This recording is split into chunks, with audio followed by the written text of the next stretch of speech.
Justement, voilà, vous, est-ce que ça vous intéresse aussi de savoir ce qu'ils ont fait? Et si vous savez ce qu'ils ont fait, est-ce que ça va pas vous troubler dans votre démarche? Bah écoute, ce que tu me dis, c'est mon quotidien. Ah, C'est mon quotidien. Donc j'ai déjà travaillé dans le milieu de l'aide sociale à l'enfance, la protection judiciaire de la jeunesse, avec des mineurs isolés issus de l'étranger. Donc à l'heure d'aujourd'hui, j'ai 31 ans, ça fait 13 ans que je fais ce métier, donc j'ai plus ou moins un peu tout vu, quoi, tu vois. ouais. Donc voilà, quoi, tu vois, ça aussi, ça joue beaucoup aussi. Et donc, ce que tu te sens influencé, c'est par exemple, tu sais qu'un jeune a fait tel truc, malgré ça, tu vas lui donner la force. Après, comme je t'ai dit, ça, je pense à l'heure d'aujourd'hui. Parce qu'on reste humain, finalement. Je pense à l'heure d'aujourd'hui à être préparé à ce genre de choses. Ouais. Je l'ai vécu, ce que tu me dis. Donc, tu crois à la seconde chance, quoi, vous croyez? C'est vrai que lui, dans sa posture d'éducateur, Ouais. c'est sûr qu'il a été confronté à ça. Il faut qu'il fasse la part des choses. Voilà, qui considère qui les considère au même stade, en fait, ces gens-là, malgré la gravité de la peine. Après, la gravité de la peine, elle va jouer sur le nombre de temps qu'ils vont passer en prison. Yeah. Mais nous, concrètement, ça va rien changer dans notre travail. Nous, on veut travailler avec ce public-là qui sont dans ce milieu-là dans lequel on va intervenir. D'accord. Et pour ma part, en tant qu'entrepreneur, parce que moi, j'ai la casquette entrepreneur, c'est que moi, voilà, avec des collègues, on a lancé je suis dans le monde des startups. On a lancé un startup à Dubaï, dernièrement, qui s'appelle Meltoo. Je fais pas de la pub. Hein.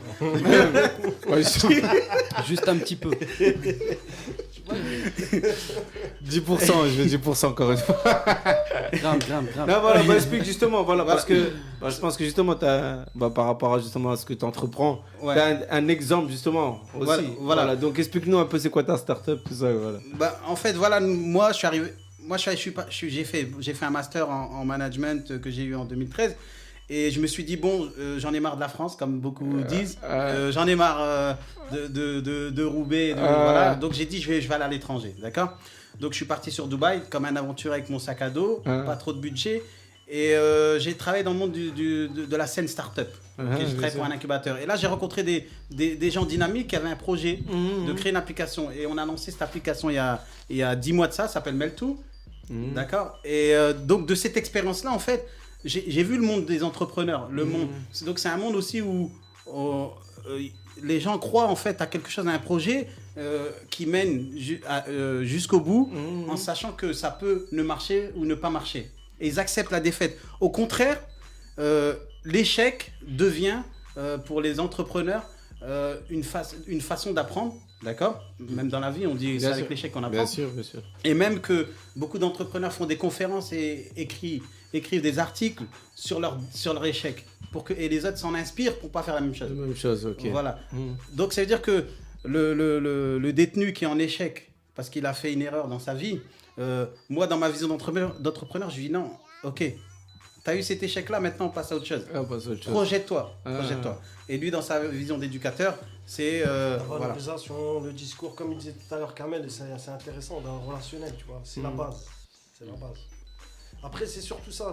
Nous, on va se compléter en fait, surtout notamment avec Brahim. Brahim va plus être référent du versant entreprise, et moi, je serai plus sur, entre guillemets, du versant éducatif, c'est-à-dire tout ce qui est aspect motivationnel, relationnel, etc. Ok. Et concrètement, en fait, voilà, après vous, voilà, ils sortent, ils ont un accompagnement à l'extérieur. Est-ce qu'ils auront un accompagnement, voilà, c'est sur tout le secteur de Roubaix, ou bien est-ce que voilà, vous allez leur proposer sur d'autres secteurs? Comment ça se passe un peu? C'est-à-dire, tu parles au niveau de quoi? Du secteur. En fait, par exemple, tu sais que tu les accompagnes de l'intérieur pour qu'ils créent quelque chose à l'extérieur. Voilà. Est-ce qu'à un moment donné, il s'agit qu'ils soient accompagnés sur Roubaix, partout en fait? Nous déjà... Est-ce que c'est uniquement, voilà, par exemple, le panel de public, c'est tout? C'est un certain panel de jeunes, c'est un nombre de jeunes. Est-ce que c'est issu d'un tel quartier, d'une telle ville, en fait, où vous comptez accompagner les jeunes intéressés seulement? En fait, déjà, on va c'est pas, quand on dit jeunes, c'est pas forcément, ça peut être des gens qui sont pas jeunes dans le sens, parce que quand on dit jeunes, est-ce qu'il y a une limite d'âge en fait, justement, c'est ça? Là, est-ce qu'il y a une limite, de quel âge jusqu'à quel âge, justement? Nous, on intervient sur un public sans aucune différence, un public qui sont incarcérés, qui sont en prison, sans différence de trucs. Justement, parce que si on est dans le donner l'espoir, c'est-à-dire quelqu'un qui est pas jeune, on va dire, et qui est en prison, c'est-à-dire on va lui dire toi c'est fini pour toi. Mais non, nous on garde même. Tu peux entreprendre. Il y en a qui bien sûr. Il y en a ils ont 60 ans, ils étudient, reprennent la fac. Exactement. Donc pourquoi pas une personne de 40 ans ou 50 ans, elle pourrait entreprendre. Donc vous venez en l'encontre de ce que fait le système un peu. Tu vois, Ouais, c'est-à-dire leur de donner un classer, de déclasser. Voilà. Arrivé à un certain âge, On est contre la stigmatisation, sinon ça n'a pas de sens de réaliser ce projet. C'est aussi ça. Si c'est pour aller là-bas et mettre une touche, et mettre une étiquette, il y a le sens. On serait... Mais qu'est-ce que leur propose d'autre en fait en prison? Je veux dire, est-ce qu'on leur propose des ateliers pour se divertir des... Il y a des ateliers autour du sport, autour de l'artistique, autour de... Après, il doit y avoir aussi des petites formations, tout ça. Ouais. Mais après, nous, on voit vraiment plus loin. C'est-à-dire, on se dit, comme je disais tout à l'heure, c'est les armées, c'est-à-dire, notamment, pour se réinsérer, il faut un travail. Il faut, pour payer un loyer, il faut de l'argent. c'est sûr. Et c'est, entre guillemets, un axe majeur. Donc, nous, on va travailler autour de ça pour que plus tard, ils soient autonomes et ils soient réinsérés. C'est ça, vraiment ça, Est-ce que vous avez travaillé, est-ce que vous allez travailler aussi les autres problématiques? Parce qu'en fait, les jeunes, entre guillemets, ils sortent. Problème de travail et justement, et de logement. Parce qu'à un moment donné, ici, ils sortent, ils se retrouvent dehors. Comment vous faites? À un moment donné, en fait, je vais pas dire chacun son travail. C'est que nous, en fait, dans notre démarche, on va s'entourer de toutes les organisations nécessaires sociaux, etc. qui rentrent dans le système de la réinsertion. Donc c'est pour ça que nous on va pas héberger les sortants de prison. Il n'y a pas de place à la maison. Voilà, il n'y a pas de place à la maison.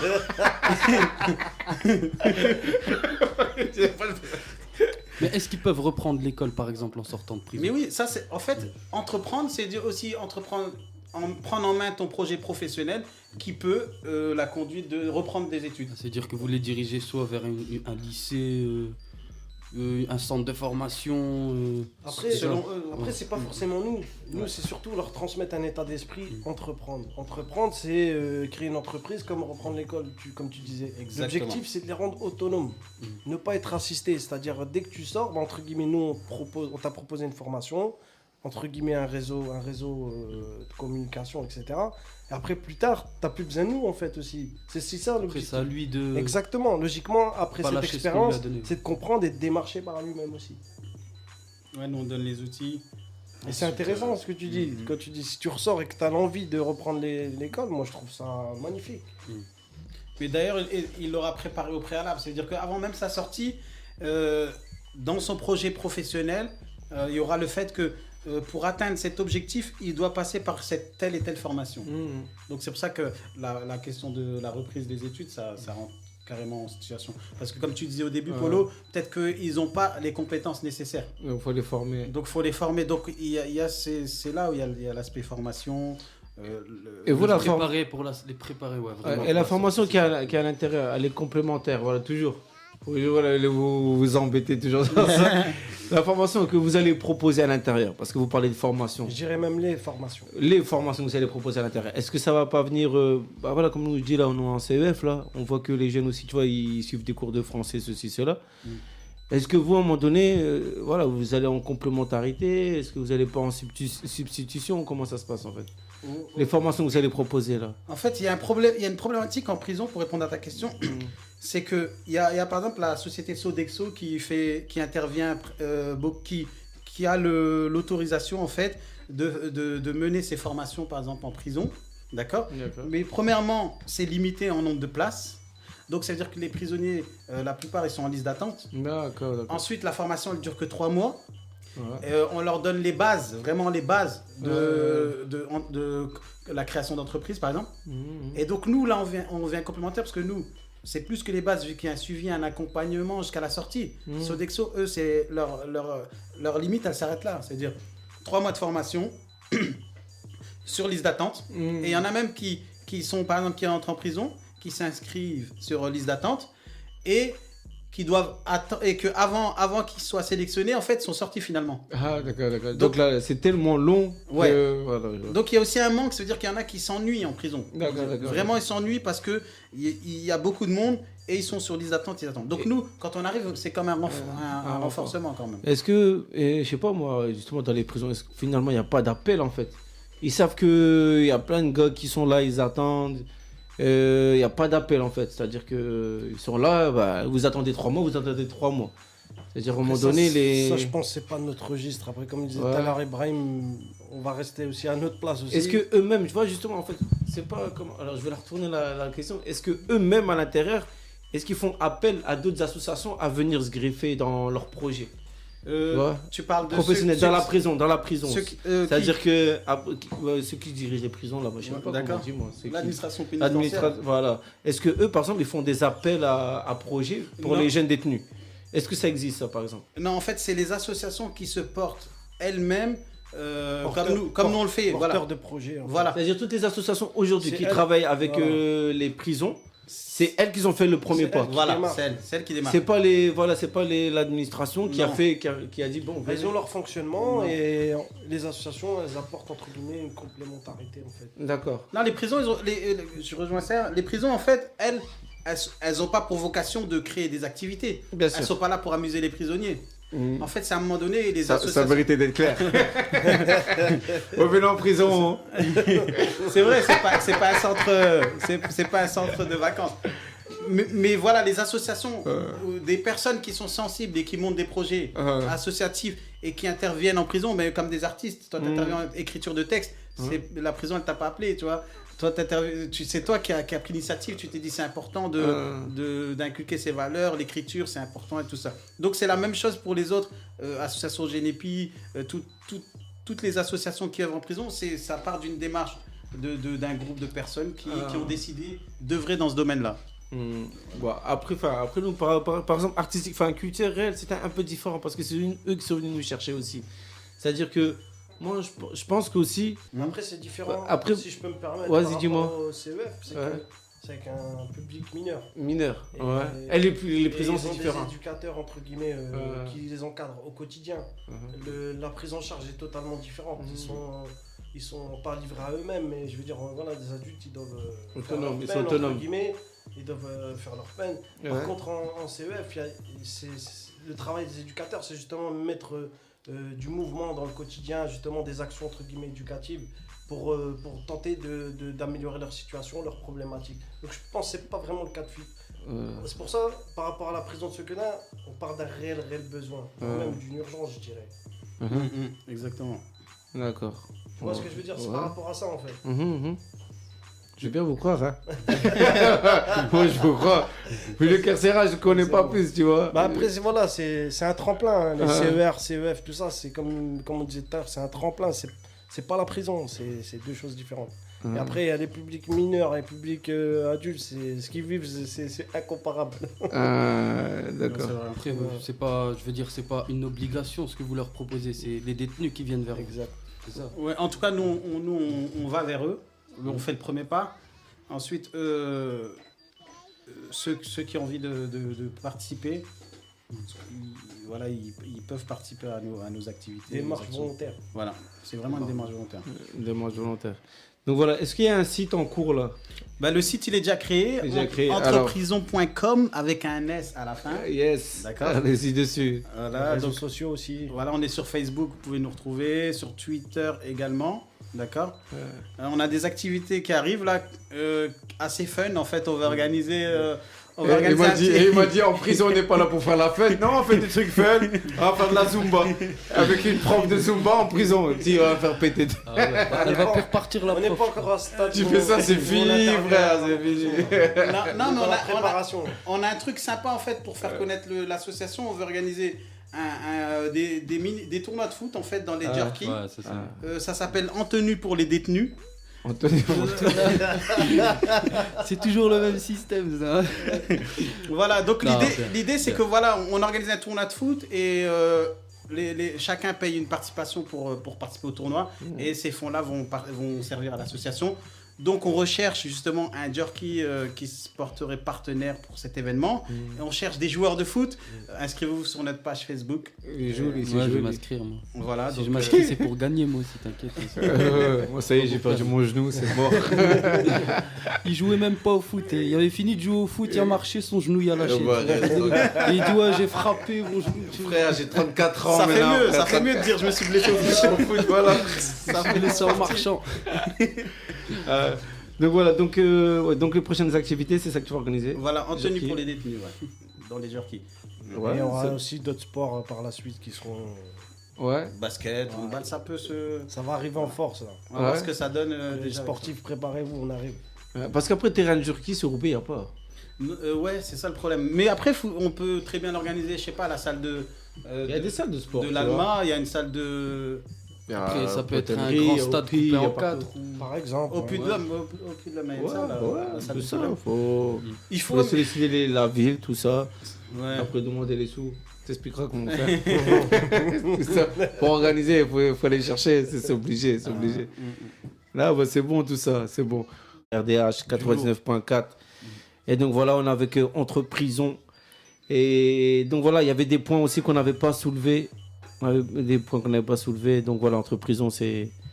Dites-nous un peu les points là qu'on n'a pas... Ouais, en fait, il y a Le une. covoiturage. Ouais, il y a une action, Voilà. il y a une action intéressante qu'on a voulu monter avec les familles de Sequedin.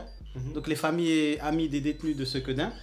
Donc on a constaté, on a fait quelques recherches et tout parce que moi j'ai aussi de la famille là-bas sur Sequedin. Donc quand je vais visiter là-bas, je vois les familles peut-être il y a des associations qui œuvrent là-bas et tout ça, mais elles sont pas réunies autour d'un système, on va dire solidaire, voilà l'organisation. Du coup, on a eu l'idée de créer un système, c'est juste en route, hein, on commence maintenant. On va monter un système de covoiturage, on va essayer de fédérer les familles autour d'une communauté de personnes qui sont prêts à partager le trajet, donc pour aller au parloir. Donc ça s'appelle les covoitures Loire de l'île Sequedin. D'accord. Ils ont bien trouvé tous les petits noms. Ah, nous, c'est Si, que si. à base de mixage de 2 mots. Ça tue, ça tue. Bon, moi, on peut comprendre directement. tu vois. Il y a des punchs. Non, mais c'est bien, c'est parce que moi, je connais des gens Voilà, qui, mais- tu vois, ils ont envie d'aller voir leurs amis en Voilà. prison, tu vois ce que je veux dire. Et le problème qui se pose souvent, c'est comment on fait pour y Comment aller. je me déplace, j'ai Et pas de même, voiture. même déjà, juste pour avoir une date et aller les voir, c'est un C'est un parcours pro- du Exactement. combattant. Tu vois, quoi. Exactement, il faut avoir une autorisation de visite, blablabla. Et donc là, en fait, on a créé un groupe Facebook. Donc vous pouvez chercher les covoitures Loire de l'île Sequedin. Et vous allez trouver ça sur Facebook. Et vous pouvez poster votre trajet. Donc ça veut dire j'ai un parloir samedi. Voilà, je le poste dans le groupe. Départ de Roubaix, comme ça les gens savent, à telle heure. Et donc si ça coïncide avec une autre personne qui est de Roubaix qui veut aller voir un parloir, donc voilà, système On du voit covoiturage directement classique. les places disponibles. c'est ça Voilà, dans son annonce, il précise, la personne précise, voilà, 3 places disponibles. Et tant, le tarif. Après, à terme, en fait, on aimerait créer peut-être avec les familles la vraie plateforme. Une plateforme, je ne sais pas si les familles, ça leur dit tout ça, de créer une vraie plateforme, mais on attend d'abord de voir qu'il y a une communauté qui est engagée, qui est effective et que ça marche. Voilà. C'est normal. Non, mais c'est bien. Et ce qui est intéressant en fait par rapport à ce qu'il disait Brahim, c'est ça facilite aussi les frais de trajet. Parce que comme vous le savez, le gasoil et l'essence, il y a un prix relativement conséquent. Ouais. Et de plus, comme il disait Brahim l'autre jour, ça facilite la communication et ça allège entre guillemets les souffrances. C'est-à-dire il y a une rencontre qui se fait entre familles et ils communiquent et voilà, il y a une démarche entre guillemets solidaire et c'est intéressant. C'est intéressant. Et C'est sans ce qui a pu oublier être constaté. Exactement, et je rejoins ça, sans oublier le côté écolo, parce que voilà, moins de voitures, moins de pollution. Voilà, donc ça c'est un point important qu'il faut dire. Donc c'est que du positif. Après maintenant, il faut qu'on arrive à toucher les familles et qu'elles veuillent bien. Après, c'est bien aussi que les familles, elles se rencontrent parce que elles sont pas en contact. Tu vois, si elles sont en contact, elles peuvent mettre en avant un problème qu'elles ont tous. Tu vois ce que je veux dire? Exactement. Et peut-être faire avancer les choses par rapport aux problèmes qu'ils rencontrent en Exactement. allant au parloir. Tu vois. Exactement. Comme tu disais tout à l'heure, par exemple, il y a une démarche à faire pour demander une date, quoi que ce soit. Et le fait de discuter de ça, peut-être l'autre personne elle pourra lui apporter une réponse ou une solution à son Et problème. peut-être qu'ils vivent eux tous un problème qu'ils ont en commun, mais C'est vrai. qu'ils peuvent pas le partager et qu'ils peuvent pas se réunir ensemble pour combattre. Enfin, combattre, défendre. C'est vrai que quand tu es isolé, il y en a qui arrivent comme là. Il y a le président de l'association Prison Justice 59 qui me disait il y en a qui arrivent, des parents qui arrivent, ou des familles qui arrivent, qui disent je ne sais pas comment remplir un permis de visite, mon dossier de permis de visite. Donc eux, ils sont là, ils accompagnent, ils les aident et tout. Et donc ils font un super boulot, l'association prison justice 59. Et donc, à travers ce boulot, quand ils apprennent à une famille, peut-être qu'à travers ces covoiturages, cette famille peut aussi expliquer à une autre famille.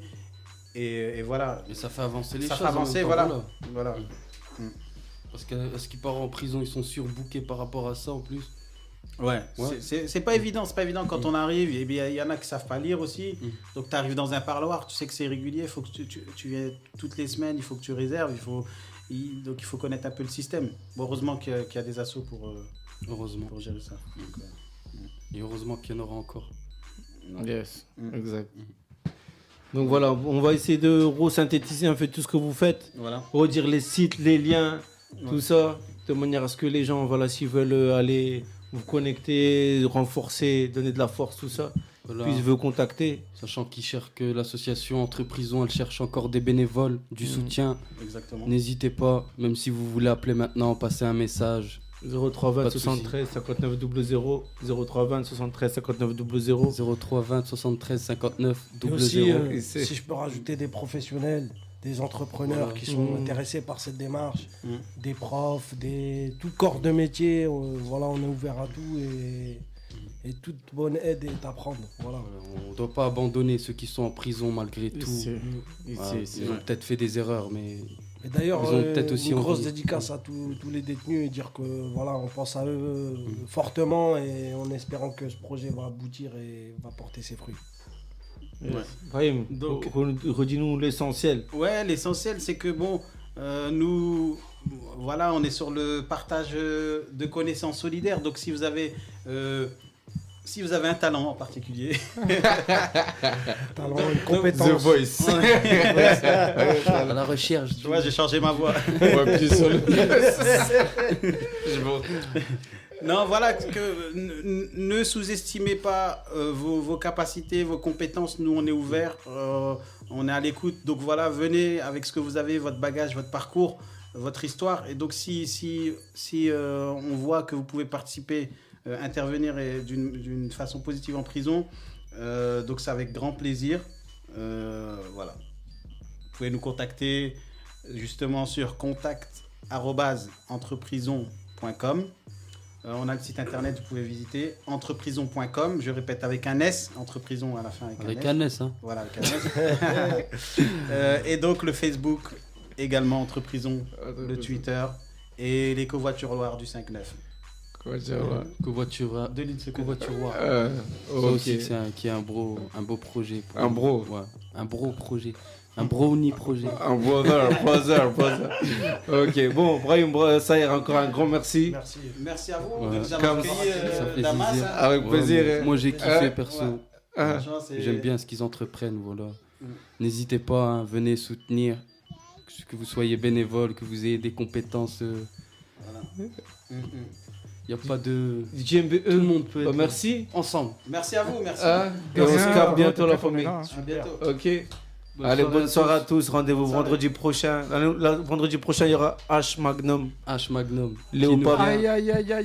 Qui vient de Paname, là. Après, il y aura aussi Léo Papel qui vient du Brésil. Il y aura un Brésilien, pure souche brésilien. D'ailleurs, il y a un clip, je crois. Un clip. Avec Néfaste et... Ouais, exact. Avec Néfaste et Parano. Ouais, Parano, carrément. Tu peux nous dire le titre du son? Taça do Mundo. Ouais, voilà. Faut parler portugais. Et ça a été tourné à l'hôtel de la musique, je crois. C'est-à-dire exactement. Taça do Mundo, c'est la Coupe du Monde. Donc voilà, donc on se donne rendez-vous la semaine prochaine. Et en attendant, bon week-end et gardez des forces, la famille. Peace. Peace.